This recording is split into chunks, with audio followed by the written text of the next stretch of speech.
आता बघूया टॉप 9 मोठ्या राजकीय बातम्या।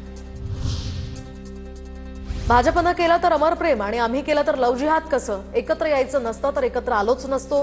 राज ठाकरेंच्या युतीसोबतच्या प्रश्नावर उद्धव ठाकरेंचं उत्तर। पालिका निवडणुकांसाठी राज ठाकरे आणि महाविकास आघाडीतील काही घटक प्रमुख पक्षांची एकत्र चर्चा सुरू। कुठे कुणासोबत लढायचं या संदर्भात सविस्तर बैठका। संजय राऊतांचं विधान। गौतम अदानीला मुंबई विकतायत। अदानी फडणवीसांना 25% दलाली देतात। फडणवीस मिशनवरचे नाही तर कमिशनवरचे मुख्यमंत्री। संजय राऊतांची टीका।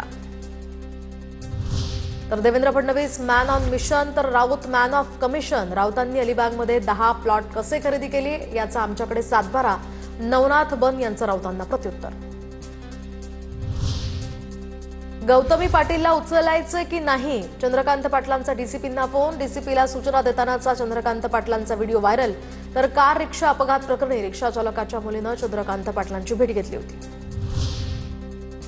मतदारसंघातील गुंड पळाला तर त्यांच्या अटकेसाठी कधी पोलिसांना फोन केल्याचं दिसलं नाही। मात्र अपघातग्रस्त गौतमी पाटील यांच्या गाडीमध्ये त्या नसताना तिला उचलण्यासाठी पोलिसांवर दबाव आणलं आणि हे आपल्यासारख्या नेत्याला शोभण्यासारखं नाहीये। आमदार रोहित पवारांचा मंत्री चंद्रकांत पाटलांना ट्विट करत टोला।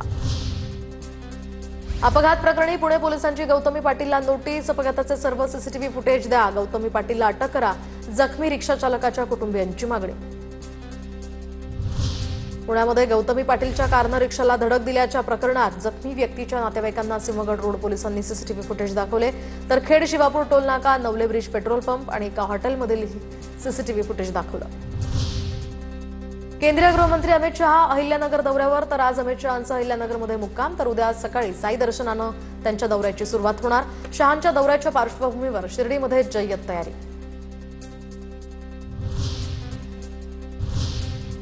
आता बघूया टॉप 9 राजकीय बातम्या।